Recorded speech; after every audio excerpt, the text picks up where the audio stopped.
Thank you, Dan, and I appreciate everybody spending some time this afternoon. It's a lot better to talk about crisis communications before you're in the middle of a crisis. So we're going to give you some things to frame it, and we're focused today on law enforcement.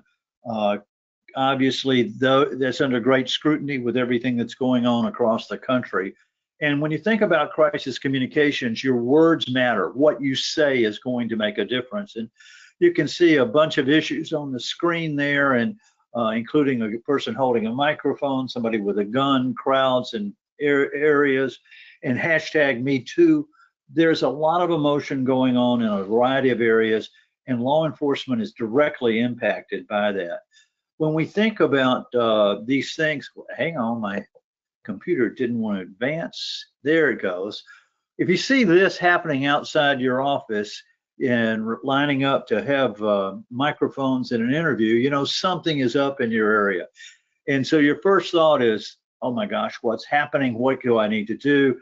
And so your response here is going to set the tone for how your department is viewed and how your organization is viewed throughout it. I want to say this multiple times during the presentation, is if you're explaining, you're losing. Because when you're explaining, you're talking about the problem and not the solution. And I want to keep that in front of your mind as we go along, because it's easy to be pulled into a trap when you think you could, well, I can just say this and it's going to go away. It's not going to just go away. And that's what we want to establish early into the process. Now, words matter. The past matters. The future matters more. And your words will be analyzed in what's going on. They're going to be viewed through the context of what's happened in your location prior to this, or what's going on around the country at that point. But the future is really what we're focused on. How do we want to have the best possible outcomes for you and your organization as we move forward? Now, the blame game is that you become the target. And I listed just a few items there with social justice, woke, critical race theory, excessive use of force, illegal immigration. All of those are topics that are out there, and they become weapons in the press, weapons in the media, and weapons in elections within your individual towns and counties as a look around the state. I was working with a town that's going through a couple of things now, and you look at how it's being analyzed, it becomes a big area. So when we think about crisis communications, remember, these are weapons that we're going to make sure that we're doing everything possible to have the best outcome. So as we look at the crisis communications, you need to think about who's the listener. What are they going to listen for? What filters are they doing? And what's occurring going on around them? So while your job from a law enforcement area is to keep people safe, you're viewed as a leader in this area. And so that listener is going to be viewing it in context from where they are and what happens. Those initial communications guidance becomes very important.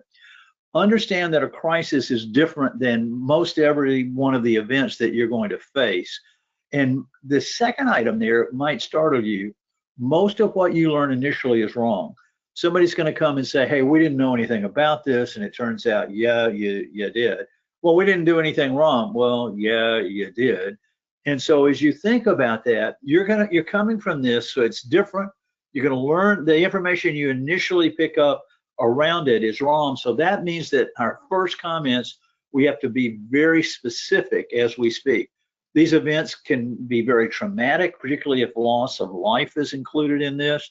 And our words are going to shape the consequences of what happens. So your initial focus is to let people know that you're concerned and are doing what you can to help them, and what do they need to do if there's anything specifically there. So as we frame our communications, that gives us some guidance to start.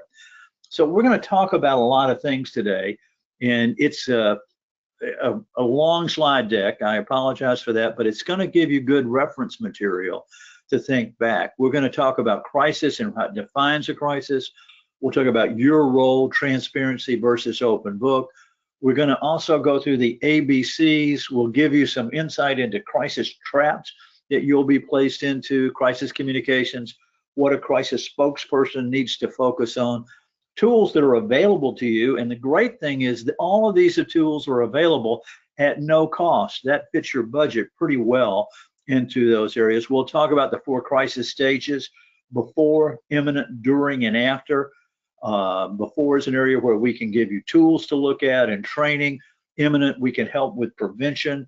During is getting you back in control, and after is returning to a new normal. And then finally close with some crisis tips.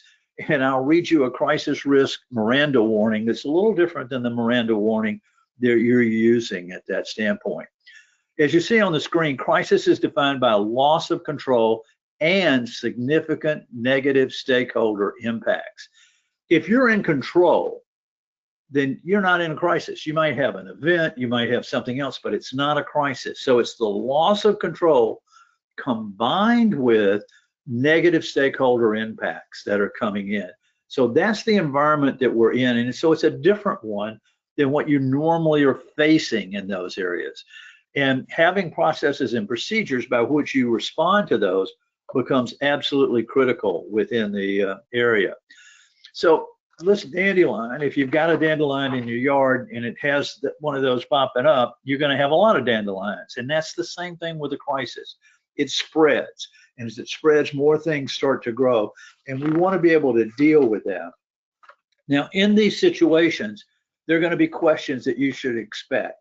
And all of the things you see up there are going to be questions that you get asked in the process. Is legal counsel needed? What has occurred? What's the plan? What are your concerns? What's known? What are the metrics needed to determine the effectiveness of the response? What's the records policy? So there'll be lots of questions that come up, and you're going to have to be focused on how those answers start to come to be. So have you defined the difference between transparency and complete disclosure? There are many things that you know that you're not going to be able to talk about. We're never going to do complete disclosure of everything. We can be transparent. We had an event, we've turned it over to the GBI to investigate. And some of the things we're going to talk about is use of force today toward the end of our conversation, because those are the types of things where the GBI can play a positive role and help as you go through this process. Do you understand our audience and how they receive information? You've got different people in your community, and they're going to respond to what you say in different areas. So we cannot be completely with a complete open area, an open book to everything that goes on. Now, in the state of Georgia, you can file an open records request. And so certainly those things could be there, but we never are going to turn over all of the details of our investigation and what we've learned at the various points. And looking at that, wherever possible, we'd like to establish attorney-client privilege.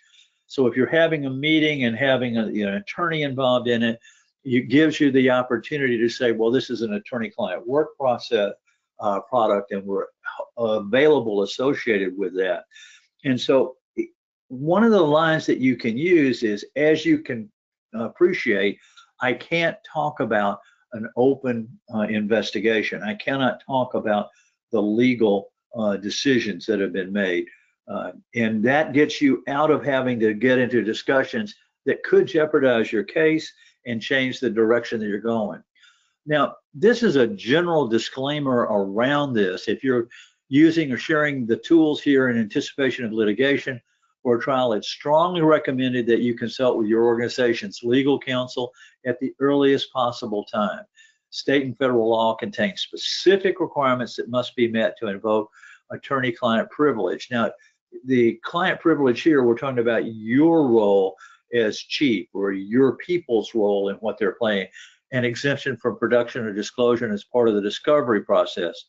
Under an open records law or pursuant to a proceeding subpoena, there are documents that can be shared, but clearly understand this. And if you look at this, it's to get the organization's legal counsel agreeing that the document that you're looking at can or cannot be shared associated with it. Now, we view crisis from a different frame, and we view it using the crisis ABCs. Are people angry? Are people blaming you? And is there concern? So when we think about anger, blame, that's looking at the past. Concern looks to the future. And we can actually measure the anger and the blame and the concern, and we can see how it's growing or shrinking. So we're looking not only at the reactions, we're looking at the extent, and we look at the spread, the speed, and the setting. And so how angry are they? What are they angry about? What are they blaming us for? What are they concerned about? If I'm living in a community, is this a safe place for us to live? Am I going to be safe? Do the police do what we need them to do or want them to do associated with it? Are you the lead story in the penny saver, or are you the lead story on CNN? Having been in the insurance industry the most of my career, we have a rule that if you turn on the television set and you see you're insured, that's not going to be a good day at that point in time. So looking at that and looking at the number of people that are involved in it, but this gives us a tool to start to manage the process. Because if you know what people are angry about, you know what you're having to deal with it. If you know what the people are blaming you for, you know what to deal with. And if they're concerned about the future, what are they concerned about? So we can structure our response in this crisis area to lower the concern, lower the anger that's associated with it to make a difference. So we can plot it as a data point. I mentioned the insurance industry. They're heavily infused with actuaries. So actuaries are accountants who couldn't stand the excitement of being an accountant. But the beauty is they like numbers. So we can give them numbers. So along the vertical axis, you can plot what's the level of anger, what's the level of blame, what's the level of concern. And then you can measure how it's spreading with speed, spread, and setting, and looking at that, and then that'll give you the extent level along the horizontal. So that gives us two numbers. If we put them together, we get a data point. And in this case, you can see that crisis risk levels up there at the edge of the yellow and right before the red. And we would say that area is elevated. But if you look at that drawing there, you'll see at the bottom left, it's green, that's a guarded level. The yellow in the middle moving into the orange is elevated, and the red in the upper right is severe. So it changes our response based upon where exactly it is. And the beauty of it is you can measure what you're doing to see that level start to drop down over time. Now, if it's guarded, if you've done your analysis and it's down in that green area, we're not going to do anything. We're just going to monitor developments, and we're going to continue to move forward. Because right now everything is okay, it's under control, and you're able to do what you feel needs to be done. If it's moved into that next level up, it's elevated, we're going to have to focus there in managing the response to whatever it is. It's how we're responding, making sure we understand that, because our goal is to get it back under control, back down lower into that left-hand corner. Severe, leadership must take action to prevent or mitigate the impacts. Some of those things will be controlled from your department and your law enforcement side. Some may well go then into the city leadership or county leadership, other elected officials, other aspects of the departments that are associated with it, but we have to prevent and mitigate the impacts. If people are afraid about health, life, safety issues, we have to move to take action so that they're not, that bad things, if they're happening, that we get them stopped. We don't want to riot. We don't want to have those problems in place. So that's where we shift our focus to impact from it. So this gives us the guidance to help do that. And response for us is divided into three words. What are the decisions that you need to make? What are the actions that you need to take? And what are the words that you need to use? So it's a little different in thinking about it. And I know we're focused today on the communications area, but we're not going to start with words. We want to start with decisions. What are the decisions we need to make? What are the actions we need to take?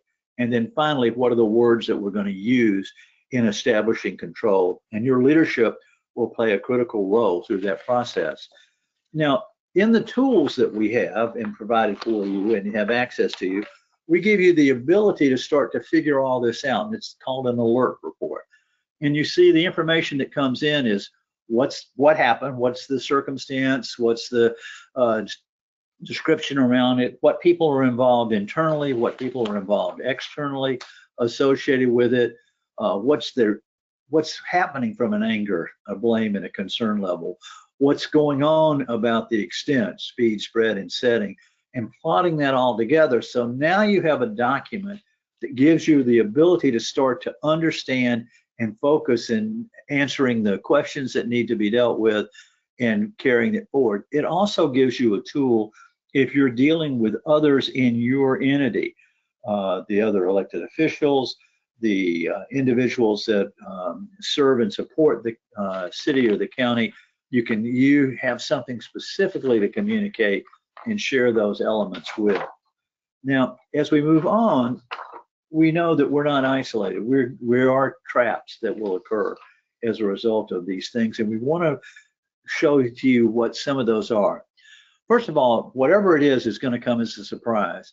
And when was the last time a surprise was good? I tell everybody the last time a surprise was good for me, I was 5 years old, and it was my birthday. If you're at work, if you're the chief of a department and suddenly you're surprised about something, somebody's not running in and saying, great news, we just got a grant for $2 million. We can now get new vehicles and tools and equipment. There's a problem. Everything you learn initially in a crisis is wrong. That sentence sounds simple to ignore, but it's really clearly what happens. Somebody's gonna come and tell you, we didn't do anything wrong. This is how it happened over here. These other people weren't involved.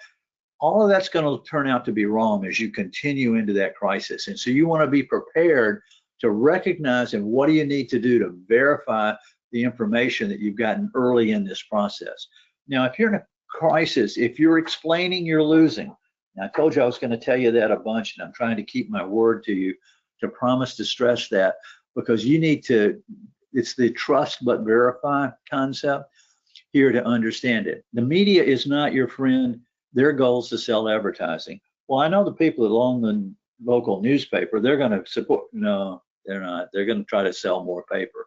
Television wants to sell more ads associated with it. And so it's not like the days when I was growing up and there was a Walter Cronkite out there. There's somebody there who's really trying to promote their own business, and that's their goal, is to promote the advertising dollars that come in. Now, a press conference creates a visual image, and generally they're negative. They're going to turn that camera away from the person talking in the front and show the crowd angry, show the people with signs and protests. And they're going to look to try to create a visual impression that could say this thing is out of control, that there's reason to be concerned. Those elements become very critical in this point in time. So I recommend that you don't hold a press conference, particularly until you know what's going on in the area and are prepared for it. Town hall meetings are ones that can be very dangerous, because then you've got people jumping up and making comments. And by the way, at a town hall meeting, it's designed to let citizens speak, not to have a Q&A session, a question and answer session. So there are time statements that would be very controlled in that process that would make a difference. Elected officials love a microphone, and that's a risk factor for you, because suddenly they're going to make statements that you may have to live up to. Remember, those mics are always on. Off the record means it's on the record and is going to air. Avoid quorum briefings versus briefings with elected officials. If you pull everybody together and have a meeting, you're going to have to disclose that. But if you want to brief the mayor or you want to brief one person, you can have that conversation without making it a public area. So once you get to a certain level, a number of people, you might want to change how you communicate that information. There are going to be videos and recordings that come out. Everybody has a cell phone in their pocket today, and they're recording everything that's going on. And you're going to see those clips coming out afterwards.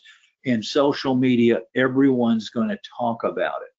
So I can't overemphasize this concept about crisis trap, the media. they're not your friend. You've got to resist to respond to every question or request that comes in. Train the people in your department to take a statement.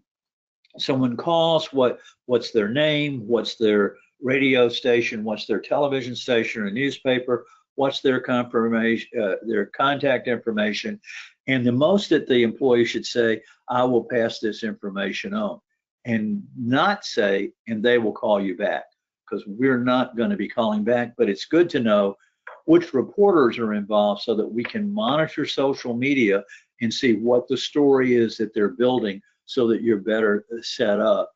I'd rather be portrayed that you didn't return a call than a statement was made that's going to be difficult for us to get out. But the little cartoon on the side over there about Jane Smith, in almost every case, the reporter's going to say, well, we've got a deadline. If I don't hear from you by this time, I'm going to run with the story that I have. Good. Then it's dealt with and we don't have to worry with it at that point. They're going to use that as leverage to try to get access and get an additional statement. Now, press conferences, as I said before, to be avoided. It's not time to have a stump speech, so we don't want to have elected officials up making comments on it, particularly if we're dealing with a law enforcement issue that's associated with it. And they're going to cut and pay in the voices and to give those areas for the clip that runs on it. Now, we advise everyone to let the police discuss investigations. We don't want anybody talking about what investigation you're conducting or any of the other details. You should be the point in that area, because that will get us into trouble and could jeopardize the cases that are being planned. Try to resist the mic. Encourage everybody else to resist the mic. And because once somebody gets that microphone in their hand and they start to get comfortable talking, they're going to run, and the comments they make are going to create problems. Oh, and if somebody's speaking, why are they speaking? Now, if there's a risk or a threat and people need to know, don't go to the marina, then let's tell them not to go to the marina. We're in an active investigation, don't go. But we don't want to pass on everything else that we've talked about. Now, this interpersonal conflict, whatever's going on within your organization, if somebody doesn't like somebody else, it's going to get intensified in a crisis, and that's going to be a source of generation of speculation and comments throughout the process that could present difficulty for us to address as we move through. I've already talked about town halls just briefly, along with the press conference. The suggestions and training that we give everyone about a town hall meeting is let citizens talk. They come in, sign in, so we know that where they are, where they live within the organization, in the town or the county, and then in the order in which they came in, and they're entitled to 3 minutes to speak. Now, this is not a Q&A session. It's a chance for them to make their comments and move on. But what happens in a town hall meeting is it gives the media, whether it's print or TV, pictures that they can then use of the angry crowd, of what's happening within those areas. It becomes a discipline problem to keep that control in place. So media will present it, as will citizens, on their cell phones. They're going to record it. They're going to be, everything is there. It'll be a public knowledge. If you've got to hold a town hall meeting, set it for a formal set of time, stick to that time frame, and once it's there, over. I would also work with leadership on the other side to make sure that they are aware of what we're trying to do. Now, traps are cell phones. It goes straight out of that and goes out into Facebook and into the market. Email that's coming in, as well as the calls there. All of these are traps. Responding isn't necessary. Just because you got an email doesn't mean that you need to send another one back. Just because a phone call came in, doesn't mean you have to take that call right now and respond. So in crisis communications, first, who's your audience? What are they concerned about? If we're going to communicate about those concerns.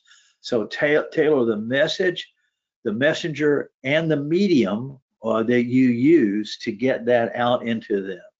Format it for the stakeholder, follow your home bases. We'll talk about home bases in a minute. Use the message maps. Those are going to be what you can say. And transparency versus over communicating. We're in the middle of investigation. We don't have all the answers right now. You don't have to talk about everybody that you're interviewing, all the things that you're doing. You want to not over communicate. It's good to show sympathy. You can't show empathy. To show empathy, you will have had to have experienced what the other person has gone through. So if they've had a family member shot, you've never had that, you can't show empathy for that, but you could certainly show sympathy. So your words matter in all of these areas, and that's why there's training available, and it's recorded, and you can go through it. You can send some of your people through it, and we'll show that in just a minute. Stakeholders drive crisis communication. Who are the stakeholders? Victims, their families, their relatives, customers, large employers in your area, the general public. Consider what their impacts are and their needs that they're going to have. Let them know what's being done to protect the community. You want to restore order. That's one of the things you're there for, and to make sure that there is or is not an ongoing threat. We say different things, obviously, in either extreme in that direction. Communications themes are around care and trust, showing compassion. We want to build and maintain trust with the citizens in our area. We want to have confidence in the leadership of the event. And if you're involved from a law enforcement standpoint, they're looking at you as providing that.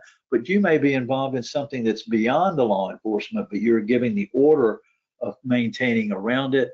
The capability of leadership to make the decisions and to carry those out in response. And you want to be shown as working directly with leadership through this process as they're working and following your lead. Cooperation is critical in this. And then finally, internal and external collaboration. You may be working because you brought in, because it involves people within your department or within your city or county with the GBI, and that you want to have encourage internal and external stakeholder collaboration. You're lucky in Georgia that the GBI can be a great tool related to an internal event, because then it's not you investigating, it's them doing the investigation, and it frees you up for having to comment about what's going on. So if there are accusations against your department or against the leadership within your entity, that gives you some additional help. If you're explaining you're losing, you can't explain away what's occurred. It's occurred. So talking about what you're going to do, responding to concerns about future fears that could be out, those are things that we can do and respond to those. But if we're trying to explain how did we get here, we're really talking about the problem and not the solution.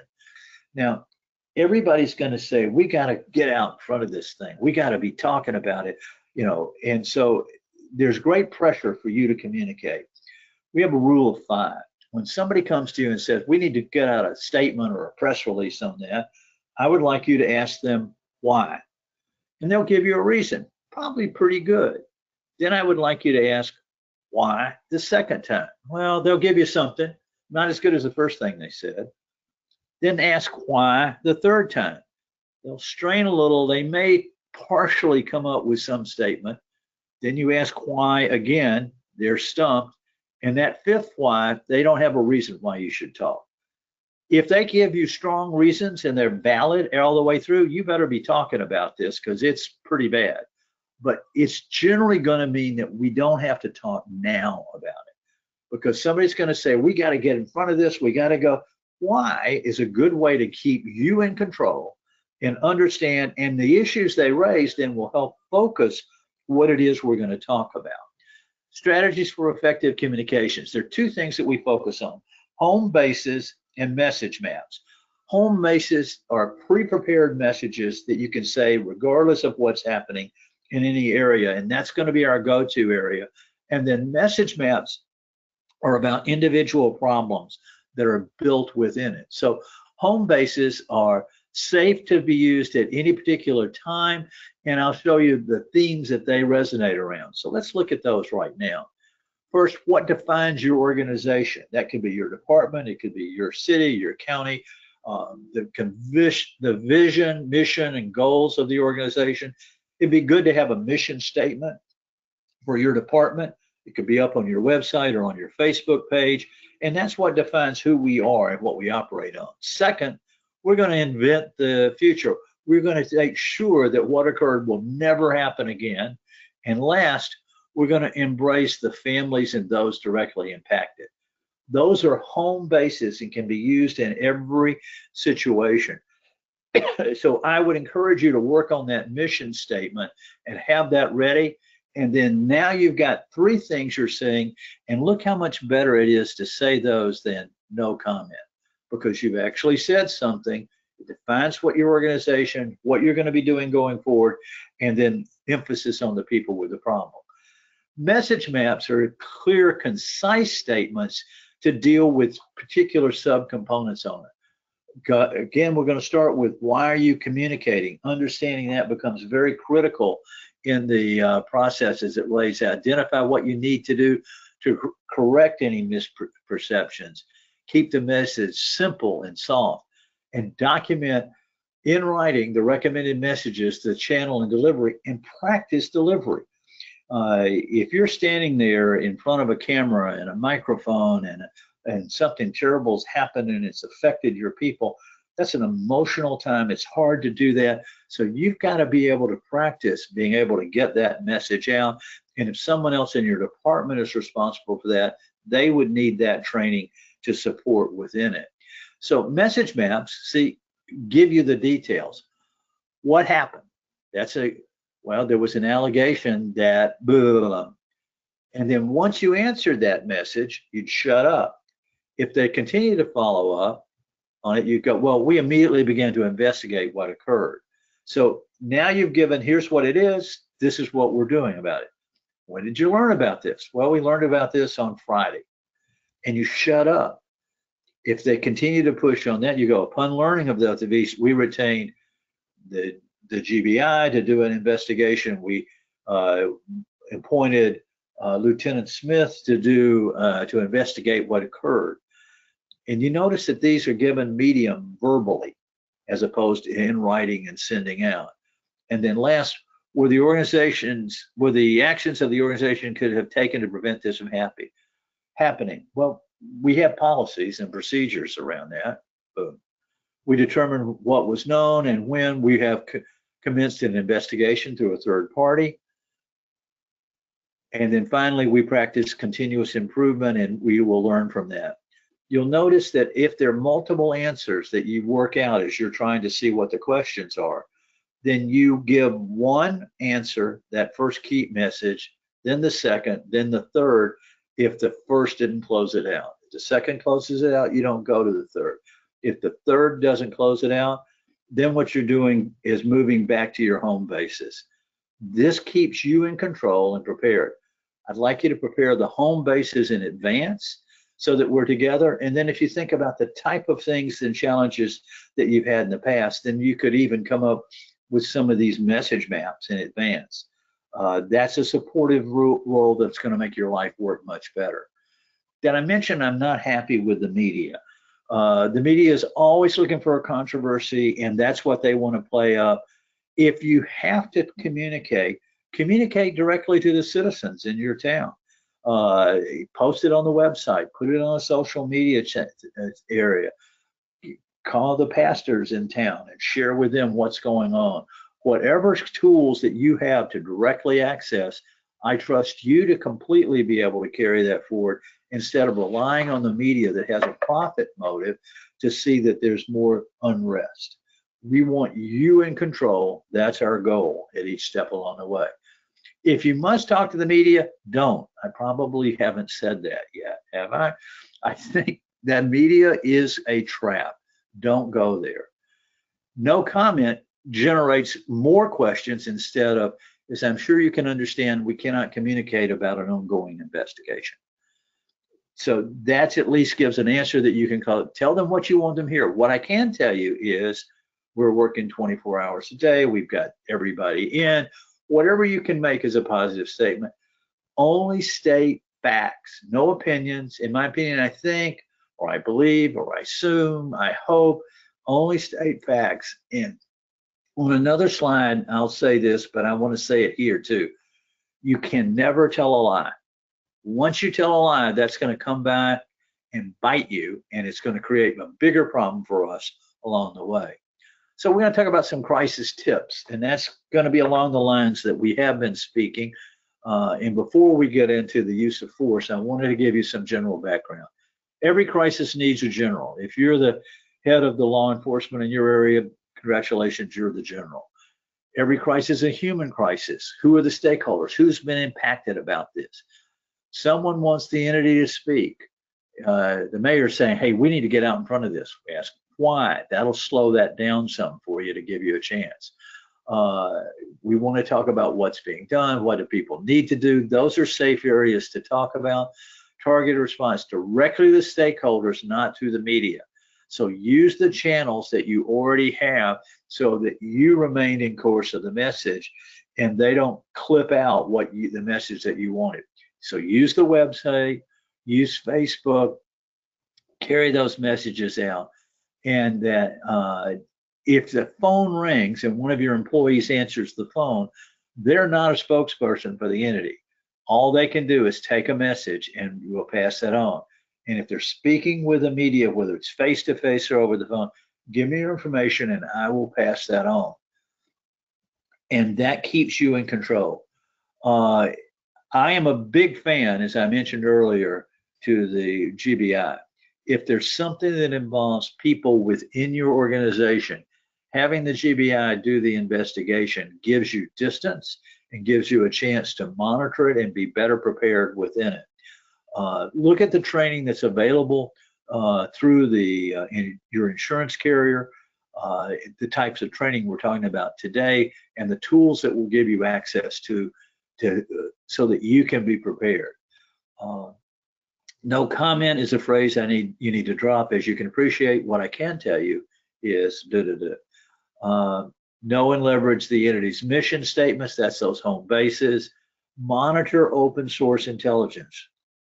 Look at what people are saying about the department, about the city, about the county in going through this particular area. Establish the why of all communications. If you're going to make a statement, why are you making the statement that you're going to release? What is it you're going to gain? The value of the communication must be weighed against the potential exposure or liability created by that communications. We want it to complement. The first commitment is to the safety of those that have been impacted. We've made sure that we're looking at this, we're in this process. Sharing this information becomes very important. Review and create the message maps that we talked about and update any information as it changes, because these things are fluid. If there's been a shooting and somebody's on the loose, then we want to make sure only one person has been involved in it. This is what we've done. We're reviewing this other area. We encourage the public to stay at home. Critical incident communication. Time is precious during a crisis. If you're talking in front of the microphone, you're not necessarily solving that case, getting the process back under control. Any delays in acquiring or receiving information can be critical in that. It's a continuous improvement area. The more you do this, the better you get at it. And that's why you don't want to break a rookie into the Super Bowl. That's the first time they've seen it. They're not going to do as well as somebody who's been trained and practiced. And I would do a practice within your organization to talk about, let's describe an event and let everybody walk through it with you of how you would have handled that. And the key is going to be when you make those in your communications, what is it that you need people to do now? Does anybody know this person? Has anybody seen this person? Has anybody anything about these other areas? So the faster that you understand the facts, you review the message maps, communicate the message, and update as they change. The goal is clear instruction to control immediate actions. We don't everybody running out with their shotgun trying to track down somebody. That's just going to create more people and more confusion associated with it. Know why you're speaking. Frame the comments for this reason. That's why the message maps become so critical. You could write them under a couple of different scenarios and have them in place so that you're set up. Those home bases are your go-to when the area is first starting and carrying it forward. Again, tell the truth, just the facts, not options. I grew up with it when we had Dragnet on the TV in the 50s. And I think about Sergeant Friday, and he talks about, ma'am, I just need the facts, nothing but the facts.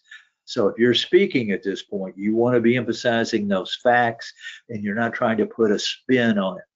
And the short communications. You've got a busy schedule. You're solving the problem. You're deploying all your people. I want to get you what you need to know right now, and then we'll move on. And you're not trying to stand there, because the longer you stand there, the greater the opportunity for a mistake to be made, and the problem is going to get to be more of an issue. Crisis communication spokesperson roles: represent publicity in all aspects of the event, be familiar with home bases and message maps, and undergo media training. Again, I'll come back to you don't want to break a rookie in to the Super Bowl on their first game. If you've got a PIO, a public information officer, those are good people. But in times of peace, their job is to do a lot of communications. But we don't want them doing communications in the middle of a crisis, because you want to just control that message and going out of what you need people to do at this point, instead of going into greater details. Now, if we're talking about effective communications, know why you're speaking. If you can't articulate why we're giving this information out today, then don't do it. Use prepared message maps and stick to those. If stuck, you've got the home bases. We're not going to be defined by this event. We're going to invent the future, and we're going to embrace everybody that's been impacted. Tell the truth, give confirmed facts. Notice the word confirmed is there in that sentence. Don't say what you think or speculate. That's where you start. Well, it could be this or it could be that. No, we're not going to do any speculations. We're only going to give facts, and we're going to keep the comments short associated. Don't commit to a specific follow-up or report. We promise we're going to be back to you at 5 o'clock, because now you've got an artificial deadline that you've created. Be upfront regarding confidential information. This is an open investigation, and I cannot share everything at this moment in time. Avoid that, my phrase that I hate, no comment.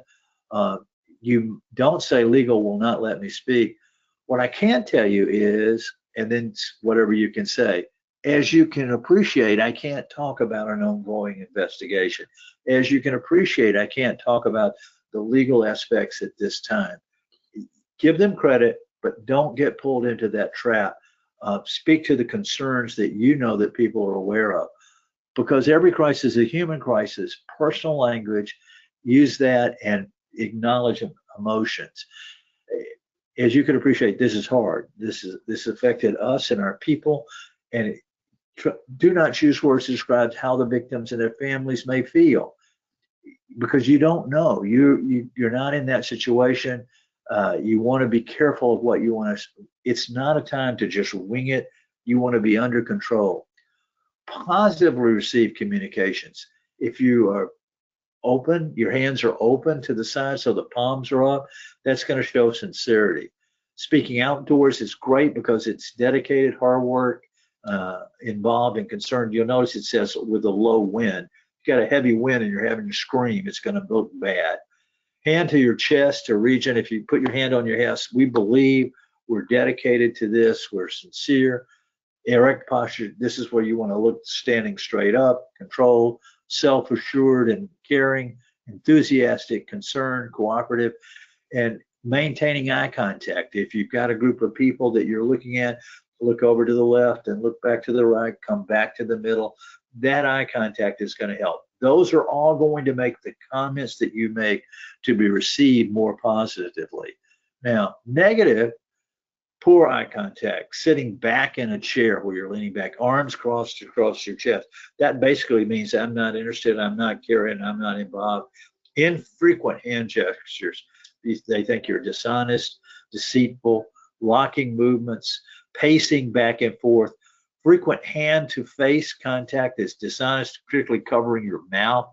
It would be another, jingling money in your pockets, constantly clearing your throat, raising your voice, high pitched tone, shrugging your shoulders. That's going to make whatever you're saying more negative. Additionally, these things would continue along with that. Speaking from behind a barrier, deceptive hidden hands, clenched hands, fist, locked ankles, palm to the back of the neck. It looks like you're nervous as you're rubbing the back of your neck. Tight lip, licking your lips. That's why it's good to do a practice session internally so that you can see how you look and how you're perceived at that point. But these are some guidance to make sure that your communications are not as negatively perceived. Now, I've been mentioning tools a bunch, so now let me go through and do that. We have 4 stages: before, imminent, during, and after. Before, it's where you do the training and get your documents in place and understand what needs to be done. And so getting your organization ready. Imminent is there's something that may be a circumstance that could escalate to violence, could become a problem. So what are we trying to do at this point to prevent that from happening or to mitigate it to make it not so bad? During is it's ongoing right now. They're robbing the bank. It's a big issue that we got. What are we doing now? And we're really trying to get back in control. And then finally, after, how do we return to normal? It'll be a new normal.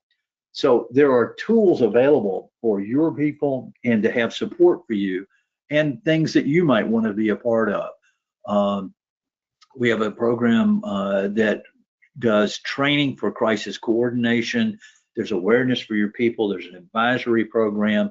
And all of it, again, comes back to focus on the decisions, actions, and words that you need to use in each of these things. The BCRA is a tool that you log into it, and it asks you 2 questions. First question is, which stage are you in, before, imminent, during, and after? And the second question is, what are you dealing with? And there's 13 that are pre-established. You pick one of those, and then it will start pushing information to you related to the stage and the issue that you're handling. Now, crisis awareness training, it's a recorded e-learning training that goes directly to all employees in the department. It just takes about 15 minutes to go through it. It puts them aware of some of the things that we're talking about here, and it empowers them so that if they become aware of something, they're more likely to share that. And it's an easy tool to do. They can just log in, that you get a password so they would have access to that training. One step beyond that is the role of a crisis coordinator. Some people have taken their PIOs and decided that it might be good for them to go and become a certified crisis coordinator. And the role in this certified crisis coordinator is first to recognize that there's something that would require more information about an emerging issue coming. 2, to identify enough information to analyze that is a potential for a crisis to escalate, and then alert leadership, alert you that's going on, and then support leadership in the process. This is an e-learning program. There are, I think, 12 different courses in that program. They go through, take it online, there's quizzes, and they receive certification within it. And we've had hundreds of people in the state of Georgia go through the crisis coordinator program. And they'll be exposed to a lot of the stuff that we've talked about today. Now, the next is the crisis advisor role, and that's a higher level. It's somebody who's maybe been a coordinator and they're now learning more so that they can understand the components of the crisis circumstances and bring that together, and to understand what occurred, to advise the decisions, actions, and tools to leadership, and then finally to support leadership. Similarly, this is an online training system. It's 10 different courses to come back with that certification. And I'm to mention again, no money out of your department. It's just the time to take the courses. to learn those activities. The VCRA stands for a Virtual Crisis Response Advisor, because that's a way that you could at least get some background about the situation that you're in and start to move forward through that. And it's designed to do the training in the before areas to help reduce the potential in the imminent, to help you get control back during. It'll give you checklists, and I'll give you some guidance and an example around excessive use of force and show you some of the things that are available under that one. So crisis risk checklist number 1, this is guidance that would come out of the VCRA in the event of an excessive use of force. That's one of the 12 topics that we built into the VCRA. And it's given the quick guidance that, remember, everything you learn is wrong or incomplete. More information is going to come out. There's going to be video. By the way, there's going to be a lot of video coming off those cell phones that are out there. Expect protests and outside agent engagement as this process continues along. Threats are going to be made. Look at the individuals involved, the previous use of force. This is the second time that they're being named in it. Expect individuals in the media to show up monthly at town hall meetings, and it's about money. Ultimately, a payment is going to be made. So there are a couple of checklists. This is checklist number 1 is about requesting an independent investigation. This is excessive use of force. So you were looking at maybe having the GBI come in or take over. That gets you out of the spotlight, puts them in position, and it removes the issue of collusion associated with it. Notify the insurance carrier as quickly as you can, because they have access to legal. They can come in and give you more guidance and involvement and help and direction at that. And inform local leadership not to discuss. We don't want everybody talking about this thing that's going on right now. Let us get our facts together, and you'll see. And the way these charts are designed, you're getting the instruction in the left column. Who was it assigned to, and what was the date that that was done? So that means you don't have something go missing because you're getting the actions taken that you've got, and you've got somebody in control. And then learn as much as you can about the medical, speak to their attorney to offer access for help if there's a victim or a family involved, medical, funeral, counseling that's involved. The second checklist is when the public responds to the use of force incident, investigation, protests, and statements. In this one, we say the need for the investigation, refer all questions to those doing the independent investigation. That's the beauty of having the GBI involved. If they're doing this, you're not answering the questions. They're doing it because they're doing it.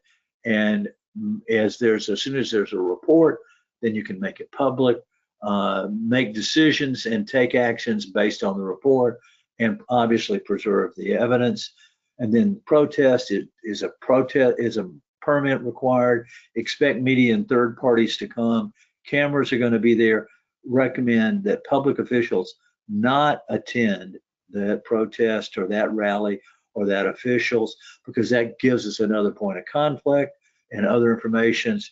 If possible, identify the leaders of that public response and ask us what assistance and coordination help they would need to be. The media is always looking for a controversial story, so you want to have people that are starting to help with that, create and upload new investigation reporter statements when they're available. All politics is local, news stories, thousands of miles away don't matter. I was involved with one of the counties. There was a problem that occurred, and I was talking back with them. They said, well, we're the lead story in Minneapolis. Well, you know what? It doesn't bother me if I'm in Georgia that there's a story in Minneapolis about it, because it's not going to affect us locally here. So it's, again, this concept of what's going on where we are and looking about that area. Faith-based community can be a big resource with it. And what are the communications themes that are coming out that you want to be set, and make sure we've got those home bases and message maps in place. So what we tried to do is to give you some, at least now my machine's not wanting to advance. There it goes. So the tools that we've got, what's the value proposition? The awareness training is for all employees. The coordinator is to recognize, identify, and alert. The crisis advisor is to understand, advise, and support, and the VCRA is to help you with the tools that are there. And again, those tools are available to you without cost. Now, this slide is the Miranda warning, but it's not the one you're used to. So let me run through it with you, and it's an idea just to emphasize some of the themes we've been talking about today. You have the right to remain silent. Anything you say can and will be used against you in the court of public opinion. You have the right to a crisis manager. If you cannot afford a crisis manager, Crisis Risk, Firestorm, those are our companies, will provide that one for you, and that's working with your insurance carrier. Do you understand the rights that I've just said to you? With these rights in mind, do you wish to speak to a crisis coach now? You're going to be in charge. You're going to make all the decisions that need to be done. What we want to do is to put you in a position to have the best outcomes possibly available. And I know I said it several times already, but I want to emphasize this concept is if you're explaining, you're losing. What we want to be able to do is to talk about what we're doing, not why it occurred. Why did we allow it to occur? Those types of areas are going to be a mistake. So you've had a quick walk through crisis communications. Hopefully it's giving you some insights associated with it that will help you at this point. So crisis risk is here, and crisis is defined by a loss of control. We want you in control. I think we're ready to wrap up. Dan, are there any questions or issues that we need to address?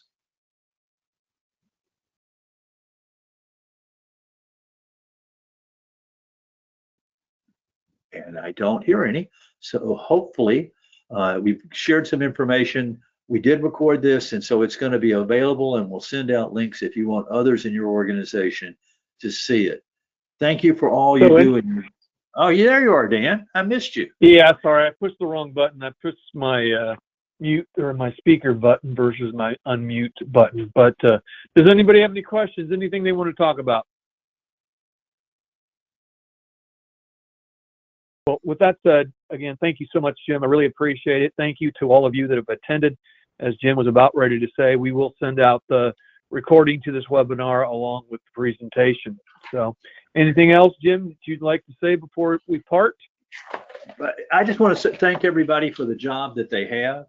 It's great that we have people that want to make sure that our cities and counties are safe. And thank you for all you do. And we're here to help. If there's any way that we can help, let us know. If you coordinate back with Dan, our resources are directly available to all of you at any time. Thank you all so very much. We will talk later. Thanks.